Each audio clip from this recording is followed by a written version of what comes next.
Hello everybody. Welcome to our Vascular Ultrasound Master Class. This is our monthly event, and this time we're going to have a magician going to teach you some ultrasound tricks.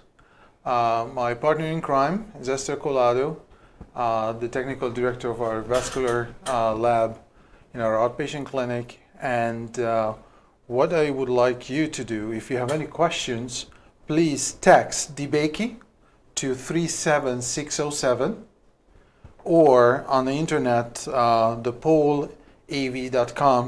and just enter DeBakey. And please ask your questions.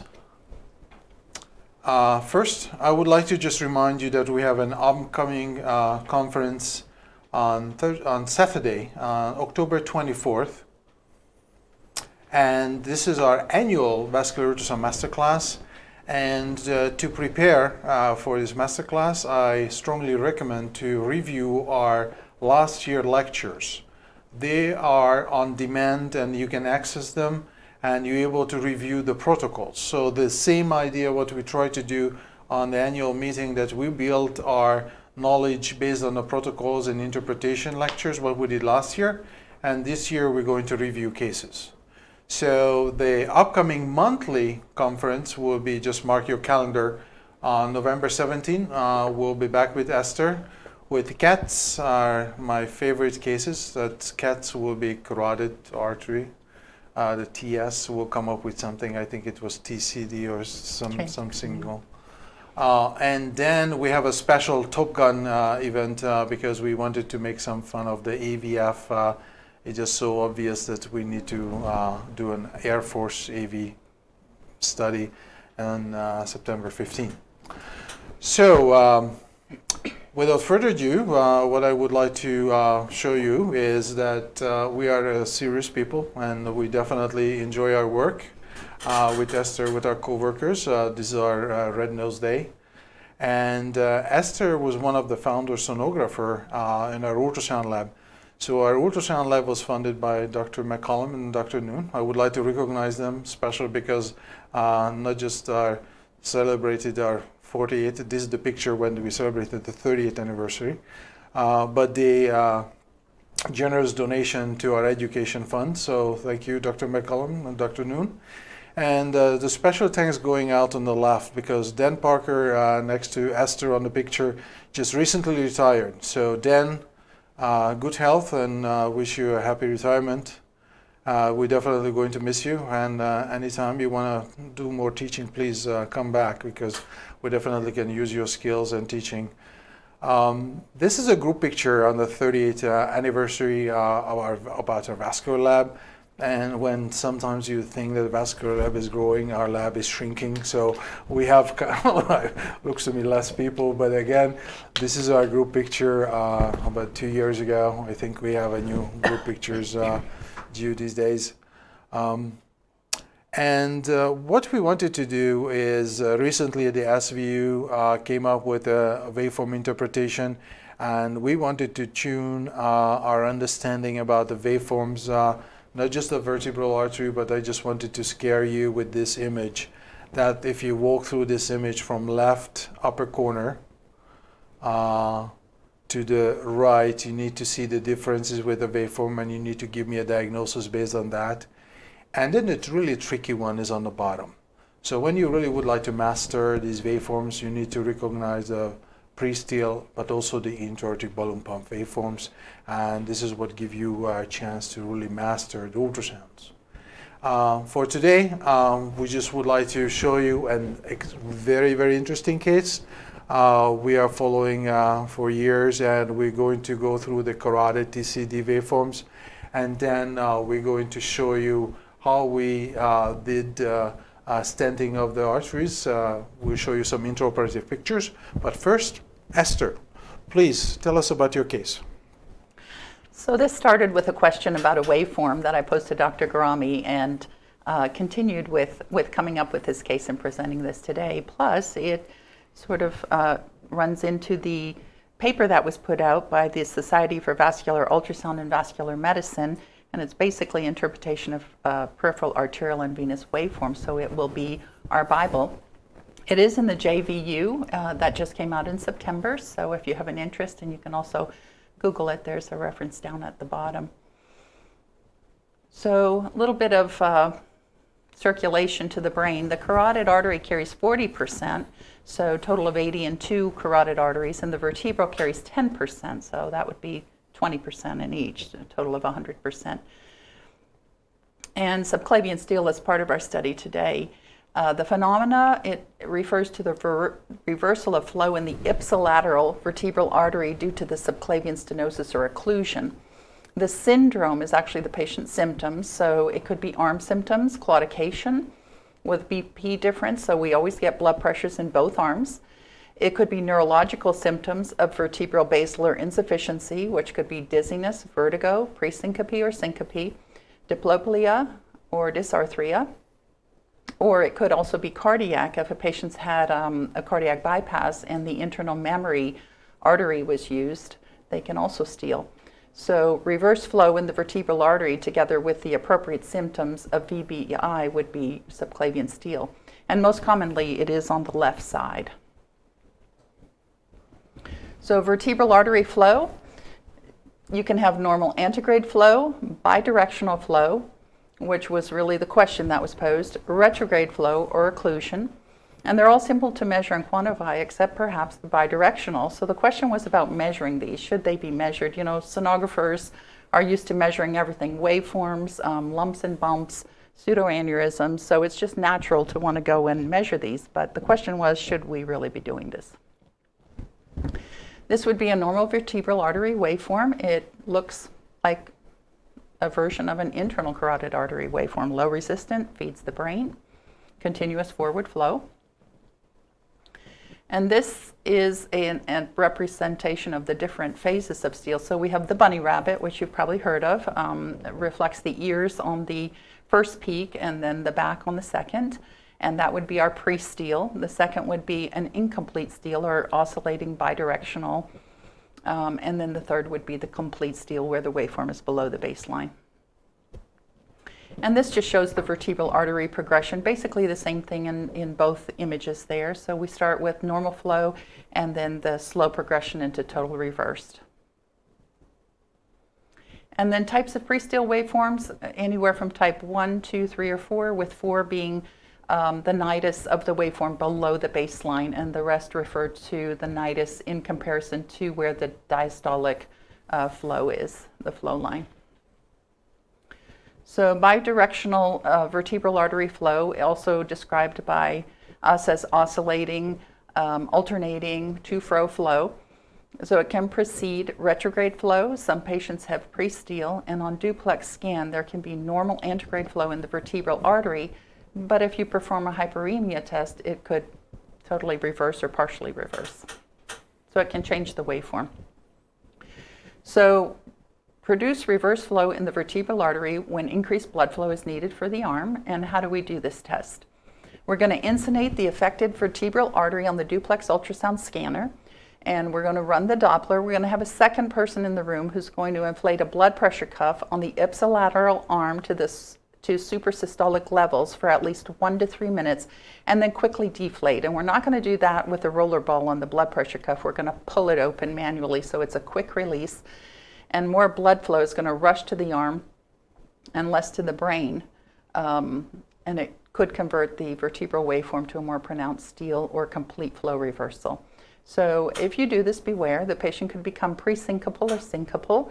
And you're going to want to lay that patient down, have them close to a stretcher, inflate the blood pressure cuff, and then slowly deflate it so more blood flow goes to the brain and less to the arm until the symptoms are resolved. So this is an example. The blue, that is our waveform, and then the blood pressure cuff is applied, quickly released, and it converts the waveform to the nidus now being below the baseline. So it increased that steal from pre-steal. And then the second, again, just shows you your pre and what can happen post. It can totally reverse when actually your waveform doesn't look too terribly bad. And also we can do the hyperemia test in TCD. So when we begin, you see that we have a more high resistance signal, and then you see the waveform change when the blood pressure cuff is released, and then the hyperemia with the increased diastolic flow. So again, an example of a pre-steal waveform, which looks like our bunny rabbit. And these are some waveforms from our library, our waveform library, and it just shows you the various configurations you can have and the various ways that you can measure these when you're not quite sure how to measure them. Can you go back for Sure. a second and just tell us a little bit more tricks about how you look at your scale, how you change your angles? Because I think these are the little bit more practical knowledge that we want to point out, that I think you really need to drive the direction of the flow based on the color scale on the side of your image, but also take into consideration the angle of your color Doppler, and lastly the spectrum, how you run your spectrum.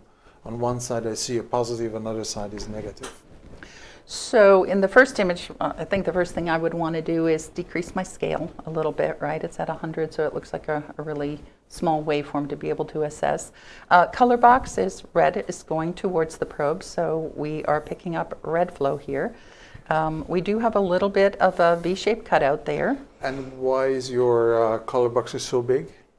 You know, we could shrink that down, but typically what we're going to do before we do this is we're going to do a sweep. We're going to go from either the common carotid and show the color and then pan down to the vertebral or vice versa. You can start with your is vertebral. it red really maybe representing the common? So yeah, I'm not maybe exactly sure in yeah, that. but you captured something going through the same direction, and I think that's a very good reference that you confirming. If you're confused with your color scale, you still can nicely reference it to your common carotid, make sure the colors are matching so they go to the same antegrade fashion. Correct, and we do always do that. That is part of the protocol that Dr. Garami referred to that you could review.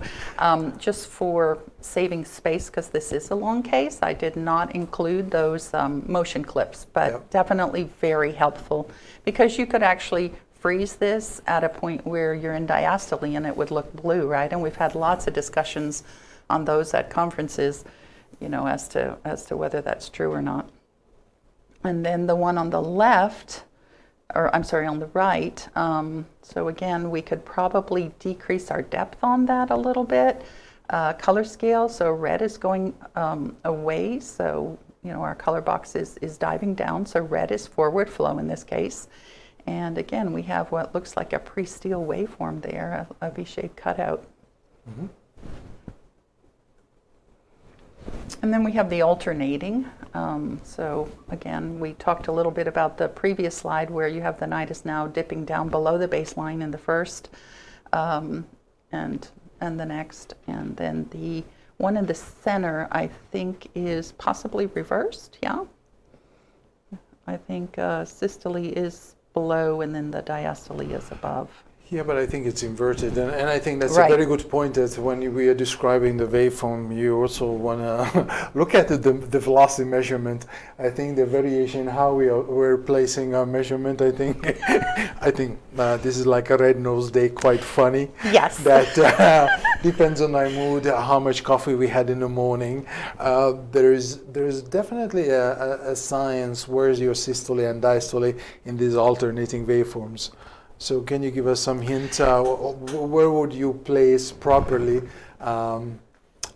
your velocity measurements? Okay, so that's exactly what brought up this discussion. So let me see if I can. So in this particular one, this is actually systole here, not this. Mm-hmm. And then mid-systole is what dips down, and then it comes back up again, and in diastole is here right before systole again. Because I think it's so much easier to really find your end diastole. So if you identify your end diastole before even can you go back to the previous picture? Because in the pre-steal, you can also see where the V-shape cut out in your systole, that this is not where your systole starts, but your systole starts with your first low velocity and then you measure it. Mm-hmm. Mm-hmm. Thank you. And again, these are alternating. The other were pre-steal. This is alternating now, where we're dipping below the baseline. pretty much the same thing, and pretty much most of them, again, are not measured in exactly the right spot because this is one of the things we've struggled with, right? Trying to figure out, should we even be measuring these? Go back. Right bottom. Is it an artery or is it a vein? You know, that could be a vein. However, I do want to point out all these are not mine. It could be a pulsatile vein. Let's see. Hold on. Yes. So that's blue, right? Is and that it's an underneath the artery? zero line, it is negative, so the diastole definitely goes to the wrong direction. Yeah, okay. So that's why I think it's a beautiful example how the variation, and in this library, how many different waveform you see. But again, when you group them together, you still key in that there's something fishy about that one. And I think that's a beautiful, yes, but beautiful collection, beautiful library. Relevant in the corner. And then these are actually still waveforms in other arteries, right? With all those were the vertebral. So now this is the common carotid bulb, internal and subclavian waveforms. So this can appear anywhere depending on what's going on with your flow. So Dr. Garami, bottom right corner again, that seems to be our problem child. Is that venous or arterial? We need you to pull a rabbit out of your hat here. Well, that's an antegrade. So this time I think the color box is switched, so it definitely goes towards the brain. So I'm looking at the diastole, it needs to give you a little bit of direction. And I'm just not sure, because when I look at these waveforms, I do not see the equal waveform. So if you look at the waveform on the left and on the far right, these are different waveforms. Yes, they are. So this is what telling me that this is a venous waveform. If you have an arterial waveform, each waveform throughout your screen needs to be the same shape. So sure, variation comes with breathing, variation comes with irregular heartbeat, but that is, I think, is the venous shape. So I think it's very interesting to miss it, but this is where you need to put maybe another segment, or you try to get another waveform and just kind of confirm it. Okay. And again, just showing in the common internal, external that you can pick these. Yeah, I remember the first time when we saw this, we always said it's like, there's no steel in the ICA, or I think we had even an argument that the ICA cannot be reversed, and then we're going to show a case on Saturday that even the ICA can have a reverse flow. So I think this is really strange that you just cannot have that Bible and the rules. So you really need to remain objective. When what you see on the screen, try to interpret it. So really try to be an interpreter with that waveform and try to be really objective what you really see. Not make a report up and make assumptions and kind of try to put your prelim before even your image throughout. So I think that's very important. Well, beautiful waveforms, nice library. And I think that's real important what you said too, because when we started out, it was all about getting, again, our velocities and our images. And I think we weren't very educated in waveforms at all. Nobody really sort of pointed us in that direction until, you came and challenged us with TCD and actually looking at these waveforms. So I think we've come a long way. Well, we are learning together. And if you go back to the, I'm sorry, this is just another beauty. So both of them, ICA and ECA, is going towards the head, but both of them has the alternating waveform. Okay, pinpointing a beautiful common proximal stenosis, which is like a best shape. Out of two other vessels, the common has a best waveform. And definitely there is some other help needed, and probably the ECA branch is going to help out why these waveforms are so different, but it's a beautiful story. Okay. Thank you. And I think this is our last one. We actually have a bypass graft in that upper left corner, and just. Okay, so on to our case. This is a case review of carotid and vertebral arteries. So this is a 68-year-old male, and he was referred to our facility for hypotension, fatigue, and nosebleeds. We first saw him March the 6th of 2019.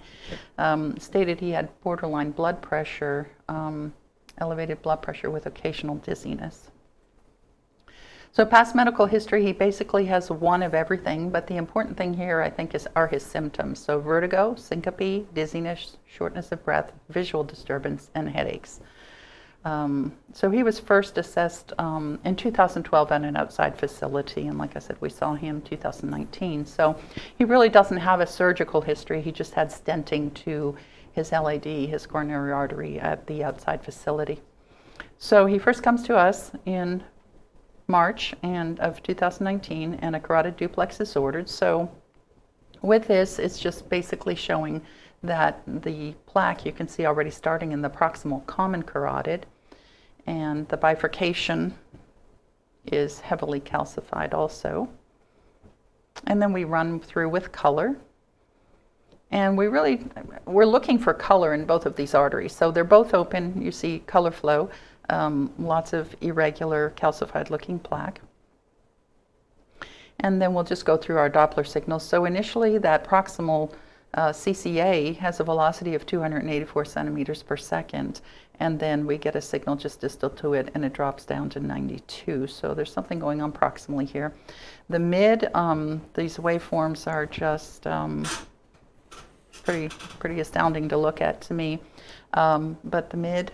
And then the systolic upstroke. So I think this stunning that you look at your CCA, and this is when you know that you're already behind the stenosis, because so delayed that you want to definitely go back. Well, what's stunning that even here you have those different waveforms that definitely... That third one. The third one is like, oh my God, how blunted that gets. So I think this is maybe a variation with the irregular heartbeat or with the breathing. You see that. And then our distal, again, everything here is with the delayed upstroke, right? And then lots of plaque there at the bifurcation. So this is just panning back and forth, looking at the plaque, how irregular it is, how complex and mixed. And waveforms. So I have a question. These waveforms, again, are varying. And this patient, on each report, it does comment that it was technically difficult due to respiratory issues. So would you actually measure this highest or the lowest or the medium? Before I measure, I would ask the patient to hold the breath. So I think that would be my first 4 seconds clip you can average. I think it's the difficulty coming more for atrial fibrillations when you really have a variation, and I think this is when I will stay with the mid. But when your range is still way below the normal threshold, so I think there's no special reason why not to go for the highest in this case. But I'm trying to select almost the mid. But definitely my first hint or trick would be, please hold your breath, because you can see that variation coming from the pulse, but also something with the breathing. I think the whole neck is just definitely showing off on those waveforms. And then we move into the internal, and not sure, it looks like maybe this wants to be a little bit of a pre-steal, but I don't see it on this waveform or this one. So. But it's stunning that how the internal waveform improved. So compared to your blunted CCA, almost the ICA become low resistance, trying to attract more flow towards the brain. So suddenly you see, I would say, better waveform than what you saw on the CCA. But definitely the delayed upstroke, and almost like you have that pre-steal on that middle waveform for sure. Mm-hmm. And then our distal, which looks like it's even more delayed, bends further to the right. And this is why I want you guys to remember this waveform, because I think when you look at the TCD, this is exactly the same waveform you're going to see the middle cerebral artery. So you really understand how this ICA waveform, being low resistance, will be also recorded on our TCD waveform as well. But this is like you're taking me trip to Egypt. Looks like these are truly pyramids. Yeah. And then our proximal ECA, which is not quite as high resistant as we would normally see. It does not cross the baseline. Almost the waveform is better than the ICA. That's also giving a hint with that much low resistance. That's going to be a collateral. Mm-hmm. That is already providing probably some collaterals by being that low resistance instead of high resistance for sure. And our right subclavian. So when everything else is bending to the right, the subclavian is bending to the left. So there's our little magician again. We need another trick. My head is tilted to the left too, I think. Maybe are you sure you're not running the scan from right to left, or some different method?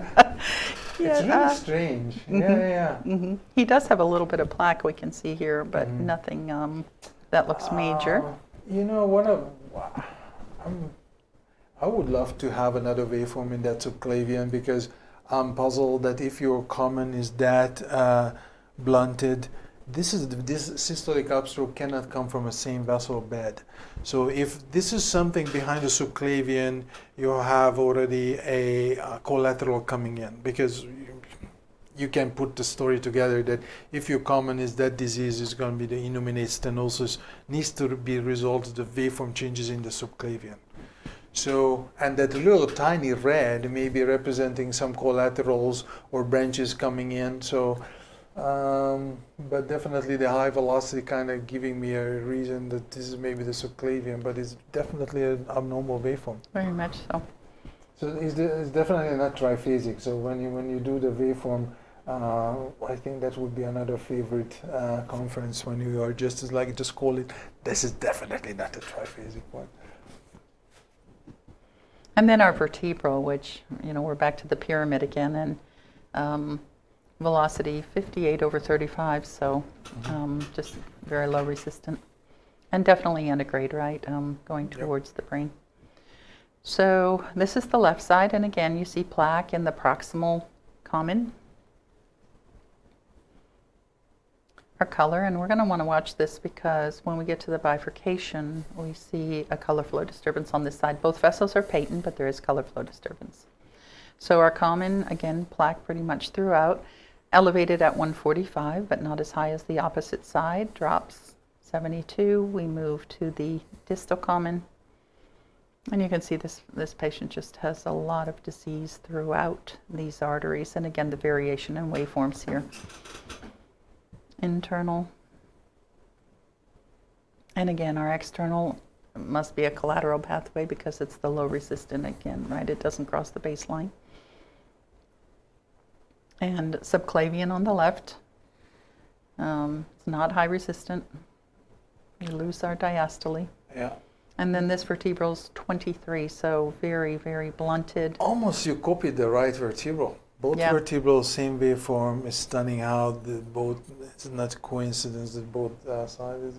This one is much lower because I think the right we said was 58 and this is 23, so this one's not quite doing as well, it seems. So here's what we said. The blood pressure is 100/80 on the right, 129/72 on the left. Severely blunted waveforms. We got less than 50% stenosis in the right ICA with a delayed upstroke, greater than 50 in the right subclavian. The blood pressure differential, of course, in the monophasic waveforms with delayed upstroke. And we do have antegrade flow in the vertebral artery, but it's also delayed. On the left, pretty much the same thing. We're getting a 50 to 69% stenosis. The left subclavian, again, delayed with systolic upstroke. And we have antegrade flow at this point in the left vertebral artery, again blunted, technically difficult due to labored breathing. So I have a question to pose. When you have waveforms this abnormal, would this be reflective of the stenosis? Because we saw a lot of plaque, a lot of irregular, heavily calcified plaque on that right side, but yet it's not really reflecting it. It's saying less than 50%. Would that be a true? I just think this is the reason why I think the velocity measurements are, in this case, is just not reliable. The waveform tells you a totally different story, and I think those waveform changes, what you showed, I think it's more, the waveform truly started to change if I see more than 50% stenosis for sure.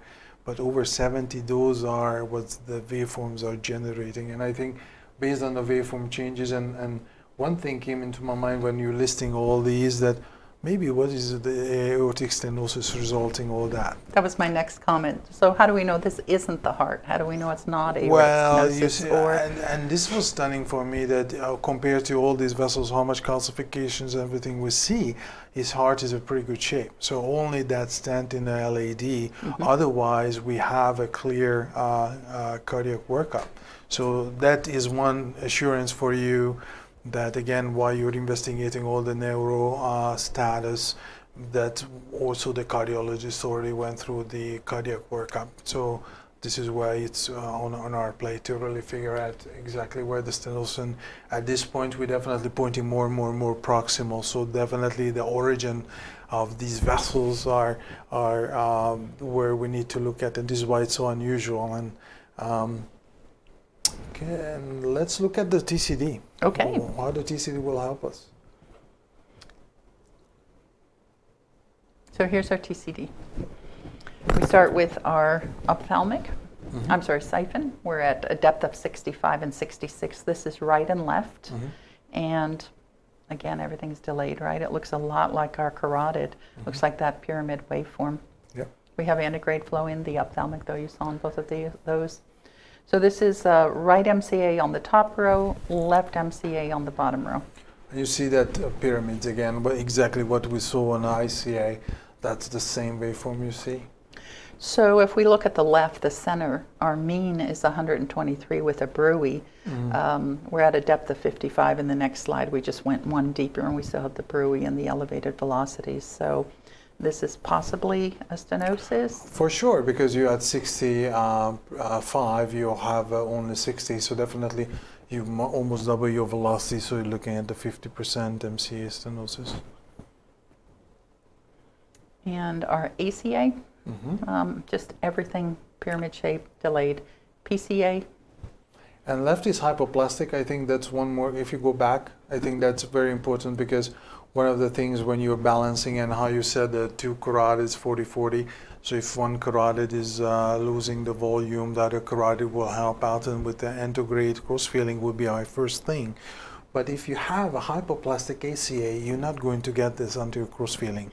So most likely the PCA and the posterior circulation collaterals will be more essentials, or your ECA, remember how it was low resistance, so maybe those are the potential collaterals. That is giving me a hint that he's not going to have very good ACOM collaterals. Okay. And PCA, right and left. And then our vertebrals. So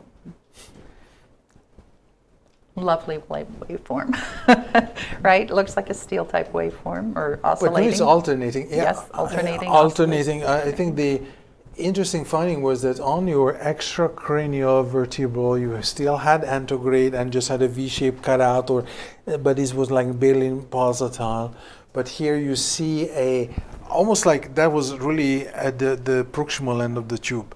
No, you're really end of the vertebral, so the intracranial vertebral giving you a totally different, and how you see it's dropping, and try to start to steal.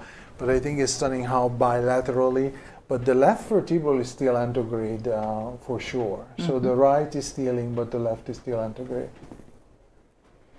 And then our basilar, so we're seeing the alternating flow at 80 and still 90, we're below the baseline.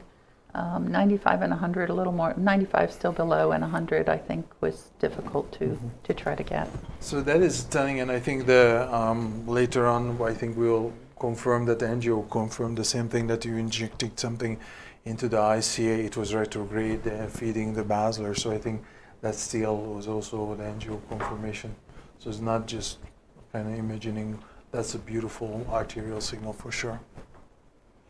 So what do we say? Abnormal steel waveforms in the right vertebral that extends into the basilar with low velocity Doppler signals. Left vertebral waveforms, low velocity signals, maybe hypoplastic. Elevated mean flow velocities in the mid MCA with Brewy suggests approximately 50% stenosis, and it's not seen distally at 45 and 50 millimeter depths.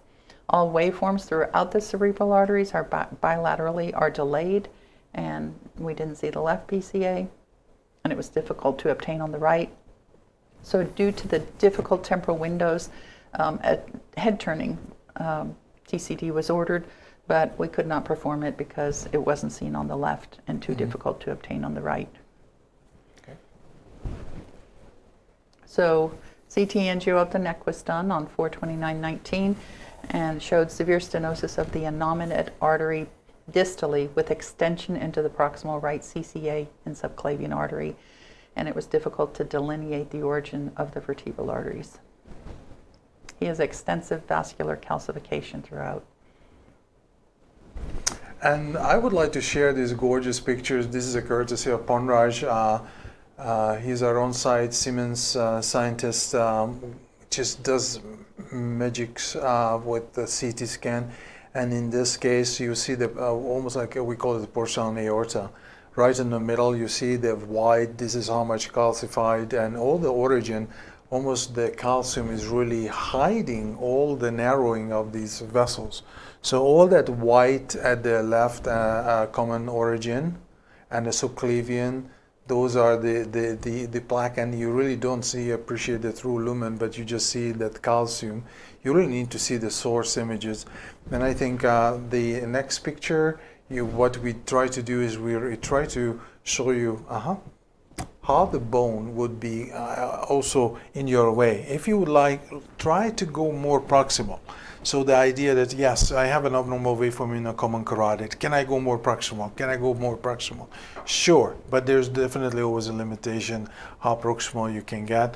Definitely you can try your best to find these narrowed origin vessels, but I think that's the limitation of the ultrasound.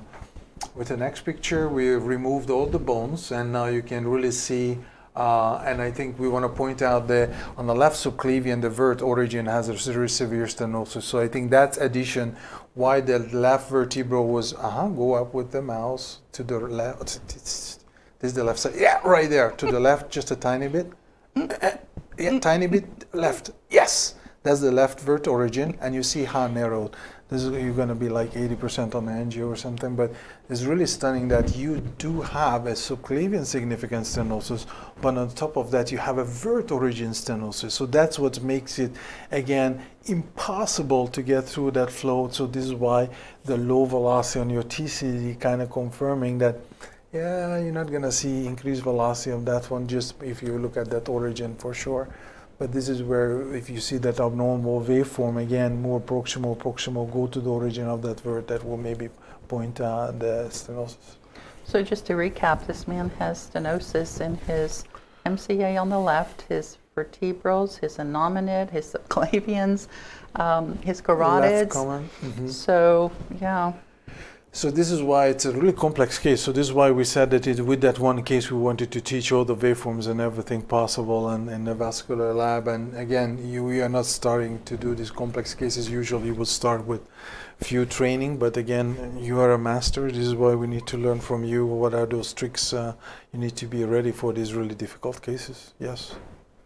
So this patient was consulted to neurology, and basically, again, all the same symptoms.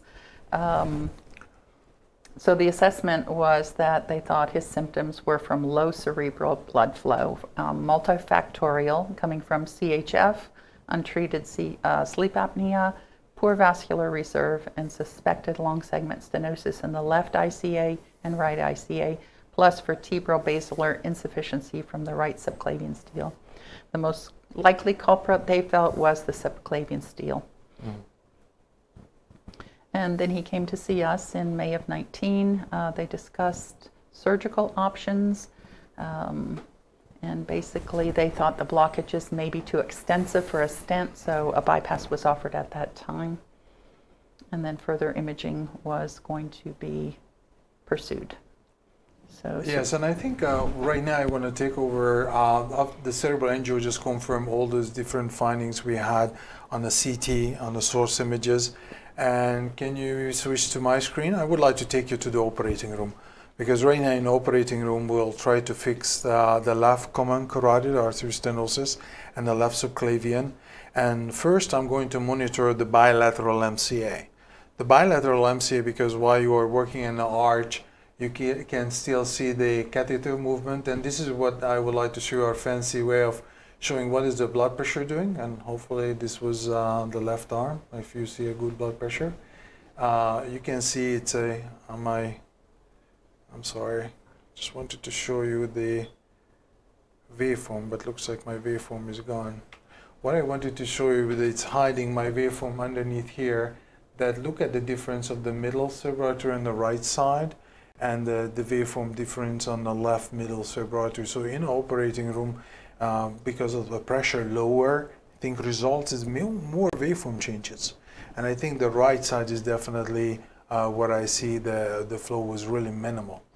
And while going through these, we're going to show you the angiogram, and the angiogram really shows a origin left common and the left subclavian, and then you have a left vertebral origin stenosis. And you can see the innominate stenosis that you don't have a contrast even reaching to the common on the right or the subclavian. So the flow is so slow that you, with this image, what I just kind of wanted to demonstrate instead of the video, how it looks like. And then what I want to go back to just for a second to really show the stenting. And in this case, the stent is already positioned in the left common carotid artery, and the balloon is coming up. And this is the left middle cerebral artery, the TCD signal. You see the embolization already. And with this embolization, you can see the waveform dropped. So again, you are totally occluded the left common origin while your balloon is up and placing the stent. And watch when you're releasing the balloon, how the flow is going to improve. And this is now the flow improvement. You only see a systolic upstroke finally. So I think that's where it's really interesting, that how you see systolic upstroke. My cursor kind of, but you see the improvement of the flow, and I hope that my cursor goes away and you see the improvement in the waveform. And what was stunning, that even on the right side you started to better waveform and more flow, but placing a stent in the left common resulted embolization on the right MCA. So this is why it's so complex, that you assume that you are doing something on the left carotid and the embolization finds the way through these collaterals to really feed something on the right side. So it is why the bilateral MCA monitoring is super helpful. And this is the second part, we showing the origin of the vert, and this is what we going to also see the calcification and how the origin of the subclavian. This is the vert origin now, shows on the Angio.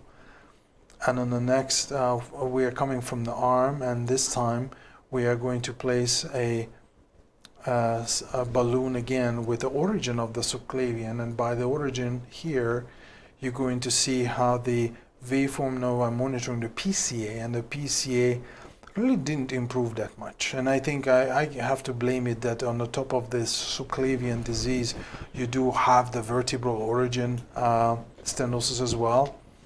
But definitely we able to, these two stent placement, able to fix this origin stenosis as well. And this is how it looks like, and here's an attempt to try to fix the subclavian and try to see the left origin with that catheter as well. I would like to switch back to you, and I want you to show us, after this procedure, he came back for a follow-up. What did you see? Did you see any change on your carotid and TCD? Okay. So the carotid duplex post stenting was on September 9th, and we see that actually our common carotid, the velocity has increased now, still elevated, but it's increased. Waveforms are still delayed systolic upstroke.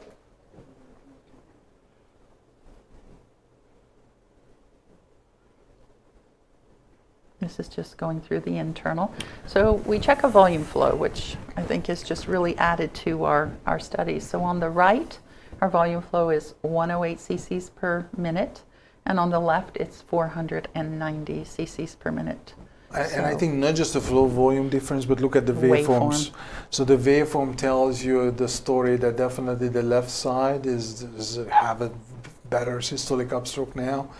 And the right side was we did not fix, but we are planning to fix the right side. And we can see the cc per minute, and I think this is end of the protocol. It's a very good comparison when you have this bilateral disease to really see which side and where the compensation is coming from. But I think that was a very good point to steal that from the AVF protocol, I think, to make it really better on our study. And I think we see the normal value on the published data somewhere in 350 to 550. I saw some common carotid volume as high as 700. but I would say the 350 to 550, that would be my normal range. Mm-hmm. Okay. And then this is now the right vertebral. So there's our common. And when we look, we're definitely seeing oscillating here, blue, red, right? Mm-hmm. Mm-hmm. Whereas before it was antegrade, and now Wow. we're demonstrating a steal in the vertebral. So we fixed the left side and the right side progressed. That's a very interesting. Mm-hmm. And just tracking up again, plaque throughout. Now this is increased also 202 on the left. And again, the waveform looks much better, like you said, much straighter systolic upstroke. Mm-hmm. And this is just showing we have the color flow disturbance again in the internal, so some elevated velocities there. That would be also tricky to, we called it 50 to 60%, and probably because your common carotid is falsely elevated and you have a disease there. So I think the ratio wouldn't be as reliable, and also with the proximal disease, know your rules for the proximal ICA may not apply, and I thought that plaque for a moment, if you can you go back, look to me almost like ulcerated. Can you go back one more? Yeah. See that? So definitely interesting looking stenosis there as well. Mm-hmm.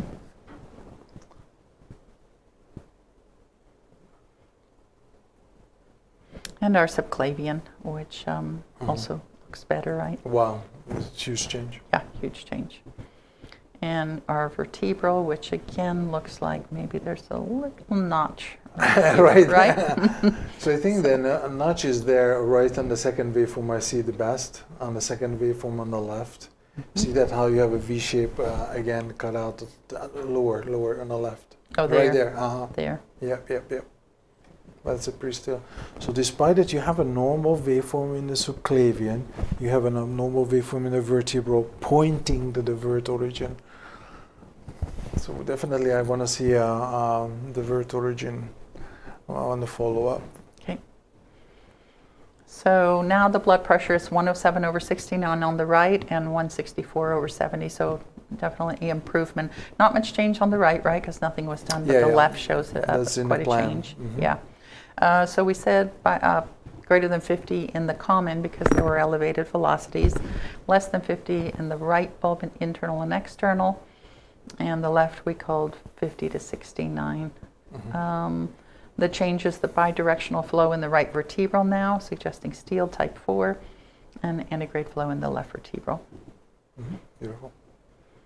And neurology saw the patient. They're estimating the right ICA to be 60 to 70% stenosed and the left 50 to 69. Right subclavian greater than 50. So patient's generally feeling better after this. Says dizziness is basically gone. Mm-hmm. But he was in Europe walking around and now he's complaining about leg pain. So this is just a comparison to the pre and post stenting. So just looking at the proximal common was stented, so pre-stent 145 and it did improve post, right? And then subclavian was 137 and now it's 215, and these are the two vessels that were stented. So would you, with your left subclavian interpretation, no, I'm supposed to call it more than 50% stenosis, but because you have a stent in it, does my interpretation rules would not apply? It's not as compliant, right? And Yeah. I don't know of any criteria for a stent in a subclavian. Well, we'll call IAC on that one. Okay. And then the TCD. So we're looking at the ophthalmic here, which is feeding the eye, right? Going out towards the eye should be red, should be normal. Red, so they are both antegrade. But look at the waveform difference. So again, how much more systolic upstroke you have again. Beautiful. Yep, on the left and more delayed on the right. And our siphon, again, the siphon is here, right? Yeah. So depending on which 65, part you're getting, it's going to be and red or it's blue. low resistance, so compared to your ophthalmic, which was high resistance, now you see a gorgeous low resistance, confirming that you really see the siphon. Mm-hmm. Okay. And then our MCA on the right, we still have these pyramid-shaped waveforms. And left, not sure. Looks so much better, yeah. Yeah. And our ACA, again, right is not looking quite as well as the left. And of course, this is our ACA here and MCA. And our PCA, we're going to angle a little bit back for the PCA to pick up P1 or P2. And looks like we have a little bit of a bruit on the left. And again, normal P1, P2. Yep. And right and left vertebral arteries. So we're coming from the suboccipital and getting our vertebrals and our basilars. So this is our right, left, left. So a little bit higher resistant here, but it's not exactly tracking. Yeah, I don't think it follows the waveform that well. Right, so how yeah, accurate we just are need to these? manually measure that one. Okay, and basilar? Yeah, this Still was, alternating though. yep, right in here for sure. So we said antegrade ophthalmic, bilaterally delayed systolic upstroke, again on the right, MCA, ACA, normal left, MCA and ACA waveforms now, and technically difficult posterior circulation because the patient can't lie quietly and has respiratory artifact again. So post-stenting again reports much less dizziness. He now has PAD that they've discovered, and in March 2020, a left vertebral stent was recommended if symptoms worsened. He is getting anterior to posterior flow and right ICA 60 to 70%. Still has some dizziness that wasn't present before, and some theories as to why. And again, low cerebral blood flow. So CTA, did you want to go over this, or? I think what we want to do is our time is up, and we are planning to fix the right side. So if you let's go to the plan. So our plan is to do an open innominate to the carotid and subclavian bypass, because after multidisciplinary decision with intervention, a neuroradiologist and CV surgeon, vascular surgeons, we had discussion about that calcium, how would it handle any stent in the innominate artery, because it was just really solid rock and that delayed upstroke. So the decision is that we're going to proceed with the open bypass. So definitely we'll come back with more follow-up, and the story continues. Well, that was a magical case. Thank you so much, Esther. Thank you, Dr. Garami. And thank you so much for all to tuning in and watching our monthly vascular ultrasound seminar. I would like to close with 2 more tricks. One of my favorite trick is practice everything on myself. So this is my vertebral artery monitoring. That embolus is coming from somebody else. But I just want you to think about that you have an ultrasound machine and you cannot say, I cannot monitor a vertebral. Yes, you can. In this case, we just flip the MC monitoring head frame upside down and we are monitoring the vertebral artery. And the other example, it shows you a beautiful embolus traveling in the vertebral all the way to the basilar. So I think that is the benefit when you're able to see that from the vertebral all the way to the basilar, you can see it's how getting away from your probe. So your probe position is down on the side and you're able to get that one. And my second fancy trick is to monitor the submandibular ICA and look at the submandibular ICA embolus arriving to the brain. So this is definitely delayed, but this is another trick how you can use, and we are using it for study carotid stenting filters and flow modeling in the carotid system.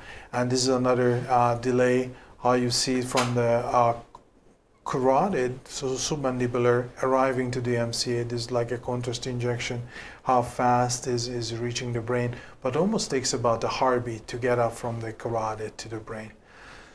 So these are all the tricks we wanted to share with you guys today. Again, thank you so much for joining us. And just one more reminder, if you're really bored on Saturday and you want to learn more from us, we are going to show you waveforms and cases that you probably haven't seen. So this is why I would like to invite you to join us.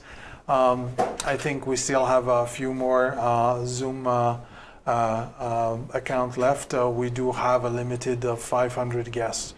And before you do the Saturday conference, just please tune in to the on-demand class, and you can watch our last year protocols and just get marked your calendar for the monthly upcoming lectures. And we'll be back next month with Esther with more interesting carotid cases and cats.